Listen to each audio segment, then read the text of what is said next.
ঈদের ছুটিতে দেশের পর্যটন কেন্দ্রগুলোতে মানুষের কোলাহলে ভরপুর। সিলেটের পর্যটন পরিস্থিতি জানাতে যুক্ত হচ্ছেন সহকর্মী হুসাইন আহমেদ সুজাদ। সুজাদ, পর্যটকের ভিড় কেমন সিলেটে এবারের ঈদের ছুটিতে, আর পর্যটকদের জন্য কেমন সুবিধা রয়েছে, তাদের নিরাপত্তায় কতটুকু তৎপর আছে প্রশাসন?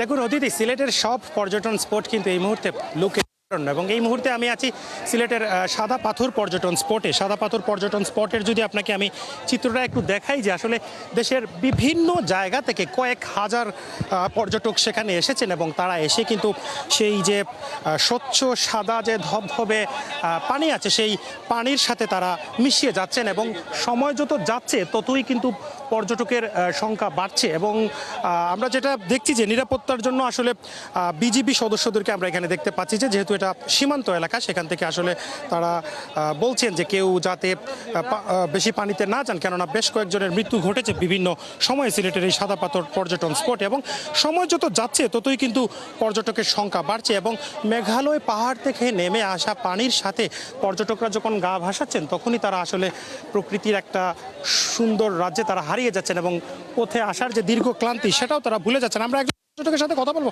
আচ্ছা, সাদা পাথরে কখন আসছেন এবং কি পরিস্থিতি দেখছেন? সাদা পাথরে আজকে ভোর সকাল আটটার দিকে আসছি। এখানে আমার যেটা মনে হচ্ছে যে পর্যাপ্ত পরিমাণ নিরাপত্তার ঘাটতি আছে। আমাদের প্রশাসন থেকে বলা হয়েছিল যে এখানে ম্যাজিস্ট্রেট থাকবে, টুরিস্ট পুলিশ থাকবে। আমি সকাল 8টায় এসেছি, এখন পর্যন্ত কোনো টুরিস্ট পুলিশ দেখি নাই এবং কোনো ম্যাজিস্ট্রেট দেখি নাই। আমি যতটুকু দেখতেছি প্রশাসনের লোকের মধ্যে বিজিবির সদস্যরা সীমান্ত রক্ষা করতেছে, পাশাপাশি টুরিস্টদেরকে গাইড করতেছে, বিভিন্ন ধরনের সতর্কতামূলক নির্দেশনা দিচ্ছে। আর আমাদের যে টুরিস্ট পুলিশ এবং থাকার কথা ছিল, পুলিশ প্রশাসন থাকার কথা ছিল, কাউকে আমরা। নৌকার ভাড়াটা কেমন? হ্যাঁ, এখানে অনেকগুলি স্ক্যাম হচ্ছে। নৌকার ভাড়া 800 টাকা, অনেক বেশি মনে হচ্ছে। এখান থেকে আধা লিটার তেল ডিজেল লাগতেছে না আসা যাওয়াতে, আধা লিটার তেল লাগতেছে না আসা যাওয়াতে, কিন্তু 800 টাকা অনেক বেশি।